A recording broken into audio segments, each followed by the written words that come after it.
This one's about Amanda Riley, Scamanda, and that whole situation. So basically, this starts off. Well, it's about a story about a lady who faked having cancer. Cancer, yeah. Yeah, and where she kind of first appears on the scene is there's a lady. There's a couple, right? Now this couple have got a daughter who's got leukemia, which is basically cancer, isn't it? As far as I know. Yeah, it's blood cancer. It's a Yeah. form of, yeah. Right, leukemia. Right, this young girl, and so they've got this daughter with leukemia, and she's going through a lot of treatments and stuff. And something happens where the mother of that daughter is like, she wants something to like distract the daughter. It's something like this. But bottom line is, she gets her daughter into dance. All right, and she finds this dance instructor at her gym, and that is Amanda Scamanda.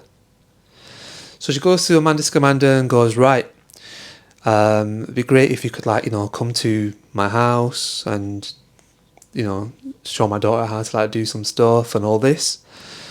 And it's good. It really helps the daughter. It helps her mindset and stuff, and they have fun together. And it becomes a situation where almost that daughter sees Amanda like a big sister, almost like just another adult in the house who she respects and stuff. All the while, Amanda is basically taking notes on what life is like to be a cancer patient, what you go through, everything like that. As the relationship progresses, somehow, and I've forgotten exactly how, Amanda basically steals the husband of that family. Yeah. Yeah. So she takes the husband. The husband basically leaves the wife. They get together. And this is one of the biggest tragedies of this whole thing. Amanda manages to make it so she gets full custody of the kids as well. So that woman who brought Amanda into her life herself loses everything. Yeah. And that's just the beginning. That's wild. That is how this story starts. Wow. Yeah. That lady is left by herself. But basically at that point, that woman keeps an eye on everything. You would, wouldn't you? Mm-hmm. Someone's just ruined your life. And the saddest thing about it is, you brought her into your life. Mm. You can't be held accountable for that. You didn't know. That's just how life goes. Now, she's got this husband now, and she's got these 2 kids now, if you know what I mean. And she sets up this life. I think it's in some other town, not too far away, right? Sets up this life out there. And she's there, she's living her life, things are going fine, just doing what you're doing. And she gets involved with this church, builds a relationship at the church and stuff. And then at some point in the church mentions that she's got big time cancer. I think it was stage 3 or 4, I can't remember now. 3, I think she first says. Yeah, okay, then that's where it starts, stage 3. Yeah, Hodgkin's lymphoma. Right. Mm-hmm. So she's got that, and she basically starts this whole story of how she's been battling it, going through it and all this. Mm-hmm. And it gets to a point where she starts fundraisers, saying, oh, I can't support myself, etc. Now, of course, the tragedy throughout all of this, guys, is the real victims. Okay? That's why it's not okay to do this, because there are people with this issue in real life, people who are going through this battle in real life. And it's not right to come and fake that, to make people suspicious of people who are really going through it. That's wrong. Of course, she doesn't care. So she's out there doing fundraisers very successfully and getting lots of money. Mm-hmm. Now, here's where I struggle a little bit.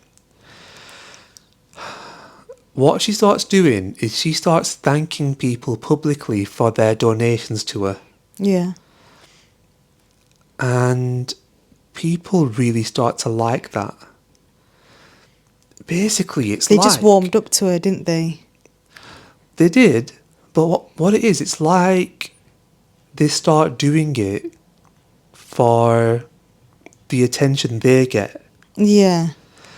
They then start to become a somebody in that town Yeah. because she has got a massive spotlight on her.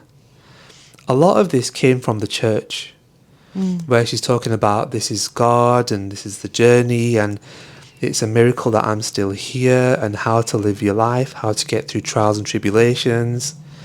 People start following her, if you know what I mean. And then if you're helping her cause and getting publicly thanked for it, well, you're becoming a pillar of that society, aren't you? She raked in more than like $100,000 for medical bills that she never had, plus trips, gifts, tickets to events, free babysitting services, Yeah. and more. Yeah. It was a whole decade-long Yeah. fake There cancer was- journey. Go on. She used to blog, social media, and like she did a lot of selfies in the hospital. Yeah. You know, like staged, Yeah, yeah. Yeah. claiming to be battling this Hodgkin's lymphoma. Yeah. And then even had 2 miracle babies While it was during happening. this time. Yeah. Now, there was this one woman in the church, right? And she sees the fundraiser. She gives $500. Then gets a public thank you from Amanda. And she is so taken aback by that public thank you. She gave $500 every month. God. Right. You can see how she got that 100 grand easily. There were times when she was able to give people, right, a discount at like local restaurants, like local yeah. chains. Oh, yeah. Yeah. Do you know what I mean? Imagine if I could put a post out saying, guys, go and use my name today at Krispy Kreme's and you'll get this amount off. That's what she was doing. Yeah. How mad is that? That is like big time. Yeah. Like you're talking to local organisations now. Yeah, she went far in the community. Yeah, massive. People then, they were going there on that day because you get the discount, right? And they were then posting like the meal that they had and thanking her. It was just going in this massive cycle. Like, oh, thank you for this. We got this massive discount and we're here supporting you. She had massive like pull and power in that town. So do you know how she faked it, though? How she faked her cancer? Well, it was through them pictures and posts. Because she went, like, she actually did a lot to, you know, fake it, didn't she? She, like, shaved her head, Yeah, you know, to show that she was going through chemo. yeah. So it's like chemo-related hair loss. But what about, like, she forged letters from doctors and falsified medical records, bills, certifications. And then, like, when I was watching the show, I was like, how was she in the hospital doing these selfies then? That's with what the nurses in the background. Yeah. But then I read that somebody had written, it's really easy to walk around a hospital. In this bonus episode of Scamanda, I don't think we watched. Oh, bonus. So this person claimed that Amanda would feign illness and fainting to get emergency room admission. Once there, she'd claim to be dehydrated, which would get her an IV. An IV. It's just an IV, yeah. And other times would just walk around hospitals following signs to get to the wards she needed to get her ruse going. Much of her supplies, like syringes, were commonly found in emergency rooms and they were just disposable items. Wow. Other items like oxygen tanks could easily be purchased from medical supply stores. What a plan. Yeah. It's wild. And there were people that were onto her. Like, there was this one lady who was like a neighbour, friend or something. And Yeah. she's there and she's with Amanda and they're just spending time together and becoming friends. And then eventually Amanda starts talking about cancer, and the lady's ears prick up like, oh, cancer. And then she starts talking about it. And then as Amanda goes through her journey of it more, the woman gets more and more suspicious. Like, wait a minute, that don't add up. And it gets to a point where Amanda says, and she shows, Amanda says that she's just come from the hospital Yeah. because she's had like liquid from her brain, like Yeah. tested. Yeah. And this comes from the woman saying to her, what's that plaster you've got behind your ear? And she Yeah. goes, oh yeah, I just had like liquid drained from my brain this morning and just had it tested. And then she dived into the swimming pool. And then she goes swimming, yeah. So the woman was like, That's it. Yeah, that's a lie. That's it, bottom line. She was like, that is it. Yeah, she was like, that is it. That is the line. You are just chatting it.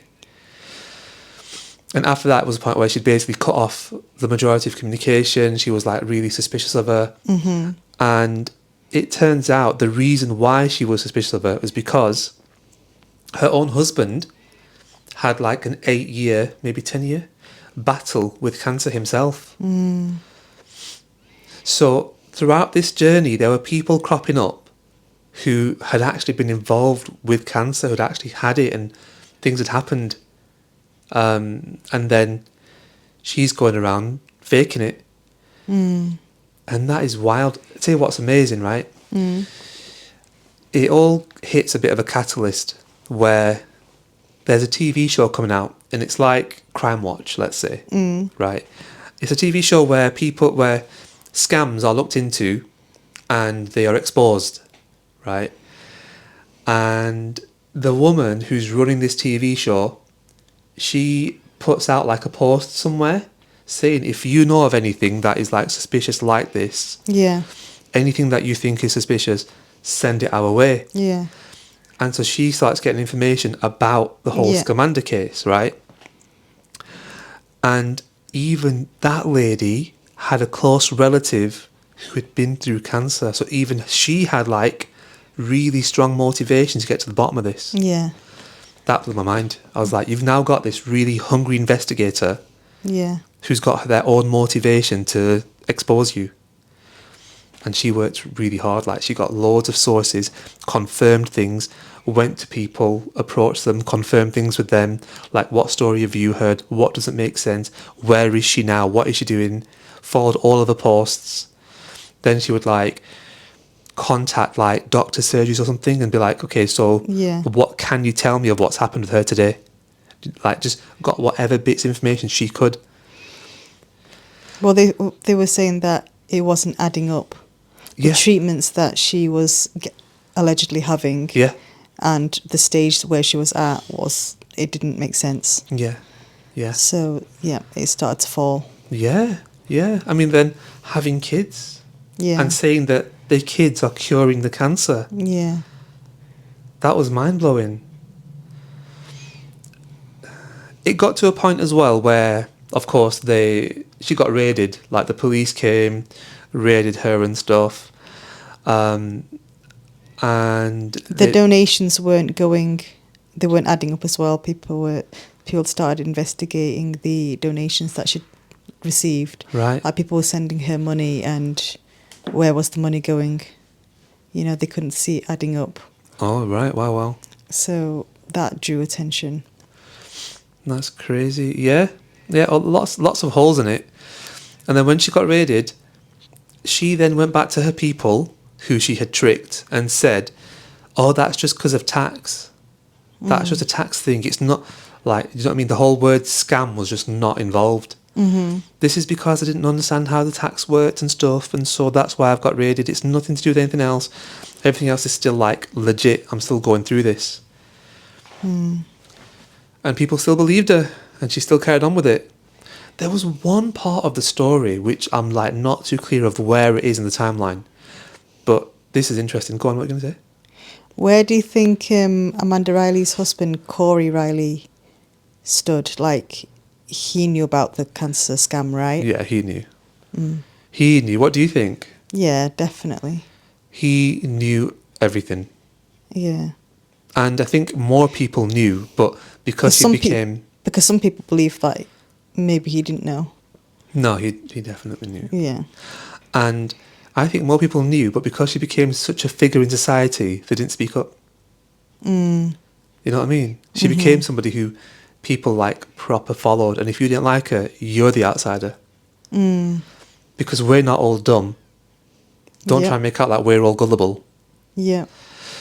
This part that I don't know where it fits in the story, right? Now, this is where Amanda got a job somewhere, right? She got this job in some place, and she's there and she's working. Shortly after she's working, there was a member of staff who had said that they'd been diagnosed with cancer, and they'd started a collection for her, right?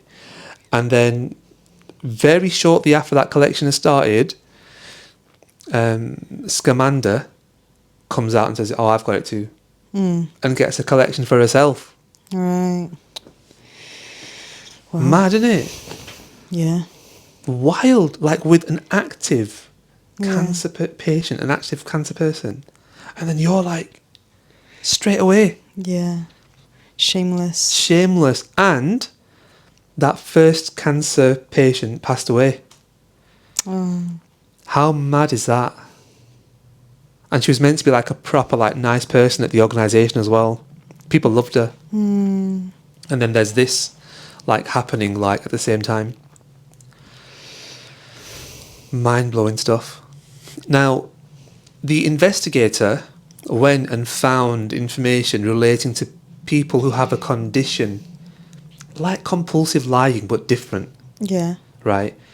It's like compulsive lying, but it's one that's related to situations, like where you are, I want to say making yourself a victim, but that's not really accurate. Yeah. It's more than that. It's behaving like this has really happened to you, like you've really Yeah. had this Yeah. ordeal, Yeah. right?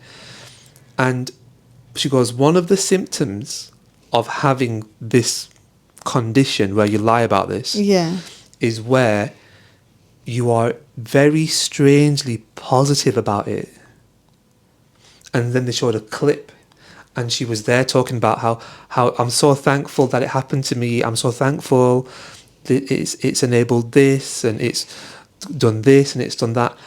Now, here's the thing, right? For me, there are very spiritual people out there, okay? And in a way, I think it's very healthy, where people are able to understand what they're going through and embrace it, okay? And see the positives in it. And this is where Amanda is able to camouflage what she's doing, okay? Because this is the nature of life. Even when bad things happen to us, we don't know about the good that's inside them, okay? And that can go as far as things like cancer, okay? It can be literally anything. The worst thing can happen to somebody, but we don't know about the good that's in it, okay? So I know that there are genuine people out there who will be going through something, who are very healthily able to see the good in it. And I promote that. I promote that very much. And that's where it's kind of hard to see whether this is like a condition of this whole lying thing. But apparently there's a correlation where you get these people who lie about it and Yeah. they go very positive about it. That was shown in the documentary. Yeah, because her story reminded me of one we watched ages ago, a few years back. You might not remember this one. She was called Belle Gibson. She was Australian, and she faked having cancer. Do you remember? It. No, did you watch it? Yeah. I don't remember it. She was like an influencer, and she was into like healthy lifestyle, healthy like eating, and I think she had a cookbook, or I'm pretty sure she opened like a restaurant place as well. So she was like influencing, Right. and then she faked cancer somewhere in the journey, and then it all blew up. Was it something to do with being vegan in New York? Yes. Or is that a different one? Is that like a different I vegan can't remember if it was meat New thing? York or not. Oh, I don't know that. That- I know which one you're talking about. I don't know if that's this one though. That one was That crazy. I think that might be a different one. That was a good one. See, We should talk about that one. See, there's a few in there. There's Yeah. a few of these similar Yeah.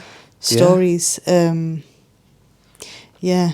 And it's like it's coming out with social media. Like, With this Belle one, she was like, I think initially she was saying this lifestyle, and if you eat this and if you do this, it's like a cure for cancer. It's miraculous. And oh, right. then a lot of people. She was very influential Influential. at the time, I believe. I'd never heard of her, but yeah, she was influential, and a lot of girls, I think majority of them were girls, a lot of them did like her, and like they would follow her recipes, they would follow what she drank, what she ate, because they wanted to look like her and be healthy. And she did look healthy, and you know, she looked fit, and it sold.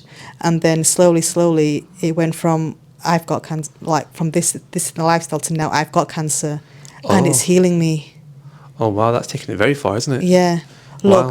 Look at how good I am now. Look how good I look, and I've been eating this. And then people with actual cancer was then following her, and that's what was sad about it, because That rings a bell. they were like, I'm following rings a bell. exactly what she's telling me. But a lot of these recipes, you know, they like obviously they're not miraculous. Yeah, that really recipes, rings a bell, that. But they were following her religiously. Yeah. Like, why am I not getting better? Yeah. Why am I not feeling like as strong and I powerful feel as she like is? it was a case of like people had actually replaced their medication with what she had said to do. Possibly, yeah. Because a lot of people, you know, you don't, if you can cure Yeah. it with eating, you wouldn't want to go Yes, to yes, hospital. yes, And yes. a lot of people do that, you know, the natural way, and there's no harm in trying that. But That her rings a bell, selling that does. that lifestyle to cancer patients and saying that she was curing herself was mental. And when it blew up, it went wild. Yeah, that's crazy. So this reminded me of that story back then. Yeah, so it should.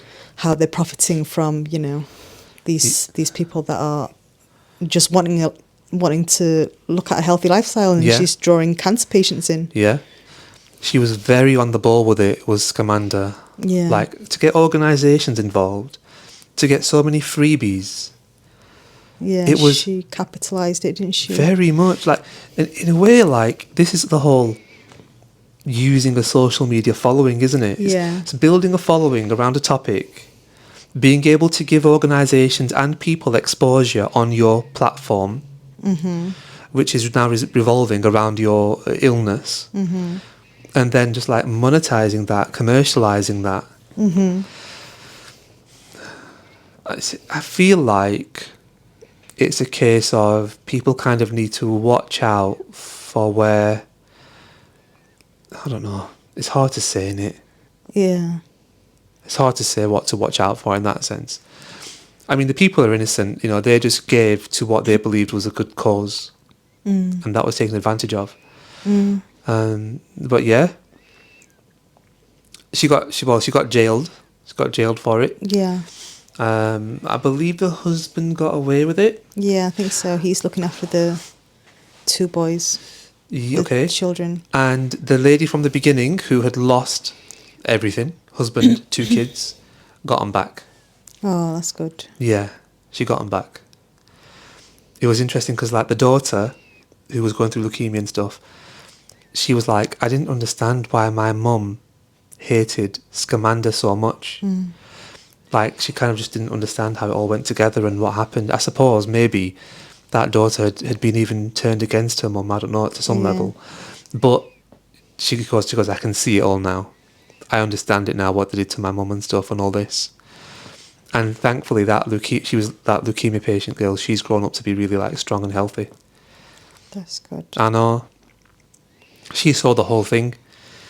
And then she talks about how, like, Amanda came into her life and then, like, just like, tricked everything. Lied about everything. It's mad, that, isn't it? Especially when she's come in while this was a little girl.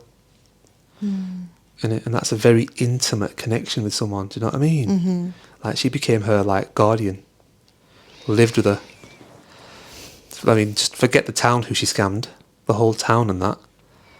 Yeah. There's that one, relationship in itself, which is wild. I think it's wild that she wasn't with her own mother, biological mother. Yeah. She got taken away from her, yeah. It's not as if she wanted, it was a case of like, yeah, you don't have custody no more. That's crazy. I know.